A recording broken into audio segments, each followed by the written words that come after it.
Okay, students, so we are going to start a new chapter, which is chapter 5, Morphology of Flowering Plants. Okay, so the wide range in the structure of higher plants will never fail to fascinate us. Even though the angiosperm such shows a large diversity in external structure or morphology, they all are characterized by the presence of roots, stems, leaves, fruits, and flowers. In chapter 2 and 3 we have talked about classification of plant based on morphological and other characteristics.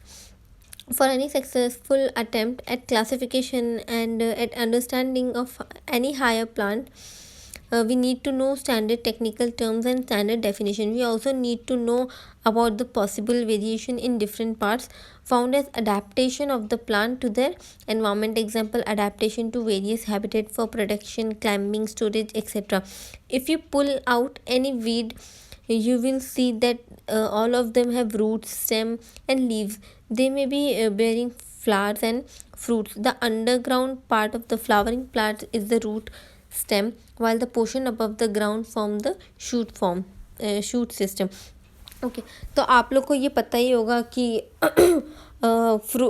एक जो tree या plant herb shrub जो भी होता है तो उसके अंदर क्या क्या होता है, रूट होता है, स्टेम होता है, लीव्स होता है, स्टेम होता है, फ्लावर होते हैं, बहुत सारी चीज़ होती है.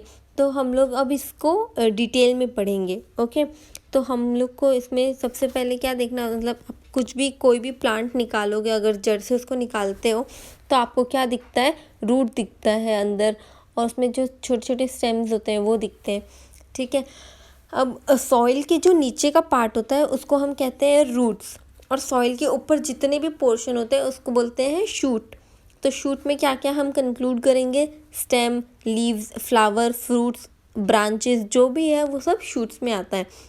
और रूट्स के अंदर भी कैसे 3 पार्ट होते हैं, 3 टाइप के रूट्स होते हैं, primary root, secondary root and tertiary roots. Okay, so we are going to start with the roots. In majority of the dicotyledon plants क्या होता है, जिस seeds के दो sides होते हैं. ठीक है. The direct elongation of the radical leads to the formation of primary roots which grows inside the soil.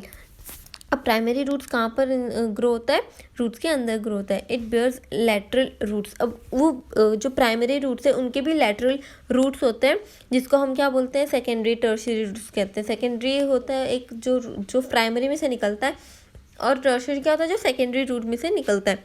The primary roots and its branches constitute the tap root system as seen in the mustard root plants. अभी मैंने जो primary roots है वो आपको बताया है कि जो लैटरल रहती है उसमें.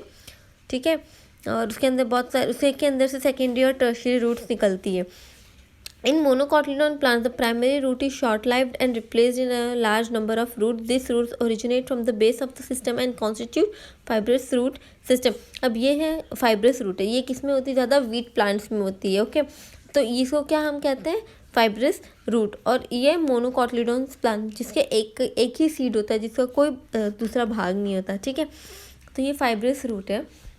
ओके अब in some plant like grass, monstera and the banyan tree आपने देखा होगा कि इसकी जड़ें बहुत लंबी और बहुत फैली हुई रहती है, तो उसको हम कहते हैं एडवेंटिशियस रूट. ठीक है. The main function of the root system are absorption of water and minerals from the soil.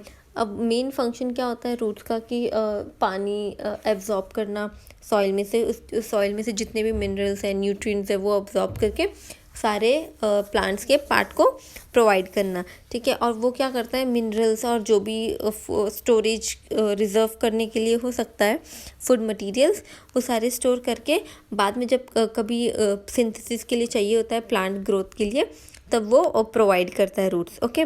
Reason of the roots. The root is covered by the apex by a thimble like structure which is called root cap. Root cap क्या होता है, कि जो एकदम नीचे होता है ना, वो रूट कैप होता है.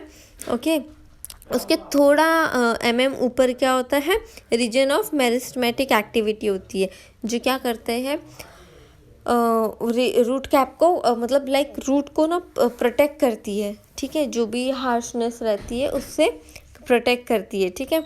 अब उसके थोड़ा ऊपर जाएंगे ना तो रीजन ऑफ इलॉन्गेशन हो जाता है, जहाँ पे रूट जो भी है अपना इलोंगेट करती है अपने आप को, ताकि वो रूट सेफ रहे और रूट को प्रोटेक्ट कर सके। तो रूट इलोंगेट होती रहती है। The cell of this region are very small thin walled. ये क्या, रूट का जो थिन रहता है वो बहुत पतला होता है।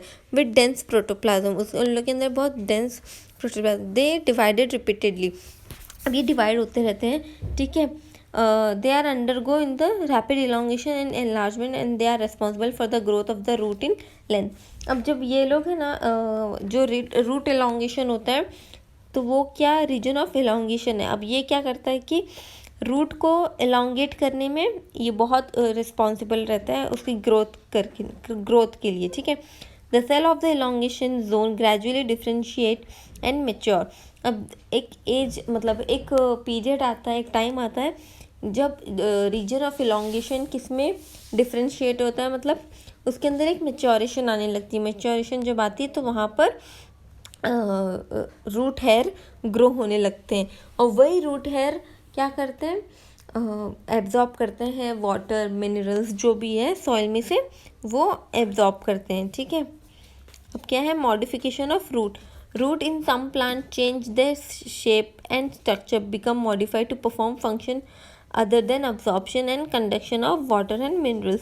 अब किसी किसी प्लांट्स में क्या होता है कि रूट अपने आप अपना शेप अपना स्ट्रक्चर चेंज कर देते हैं और एकदम मॉडिफाइड हो जाते हैं, कि अब जैसे लाइक वो पानी की तरह होते हैं। लाइक अभी पानी को ग्लास में डालो तो वो पानी ग्लास का शेप का हो जाता है, प्याले में डालो तो प्याले के शेप। तो लाइक कुछ ऐसे ऐसे प्लांट्स में ऐसा होता है कि वो लोग वही अपना शेप स्ट्रक्चर चेंज कर देते हैं और उसको मॉडिफाई करने लग देते हैं, ठीक है। और उसमें क्या होता है, वो लोग वाटर एंड मिनरल्स एब्जॉर्ब करते हैं सॉइल से, ठीक है।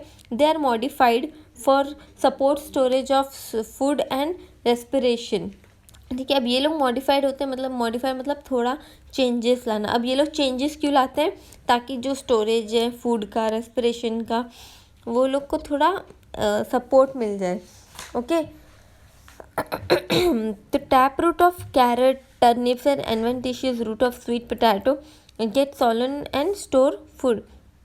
अब क्या होता है कि जो कैरेट टर्निप्स और adventitious root of sweet potato, like sweet potato में आपने देखा होगा, कैरेट में भी देखा होगा कि छोटे, कभी आपने देखा होगा कैरेट में आजू बाजू राडिश में देखा होगा थोड़े उसी के ऊपर थोड़े थोड़े से झाला जैसे कुछ रहता है, तो वो रूट्स रहती हैं, ठीक है। Can you give such more examples like वही रेडिश एंड ऑल।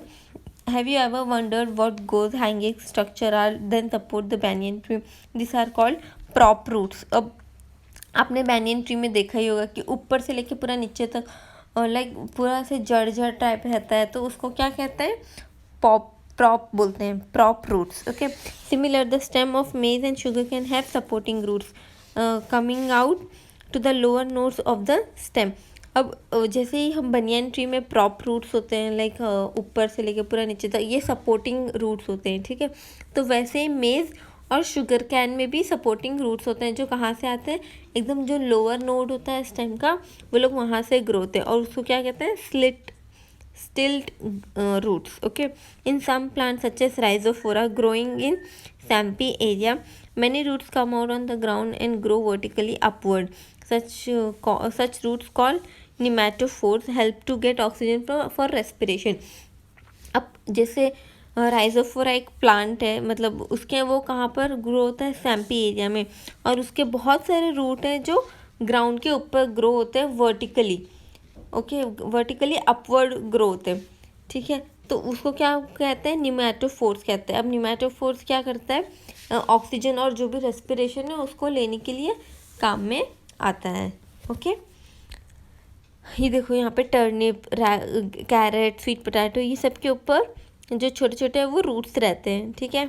अब ये स्टोरेज के लिए है, रेस्पिरेशन निमेटोफोर्स, ये आप देख रहे हो वर्टिकली ऊपर जो जा रहा है राइजोफोर, ये वो है, ओके। तो स्टेम हम नेक्स्ट लेक्चर में करेंगे, तब तक आप रूट को रिवीजन कर लीजिएगा, ओके। Thank you.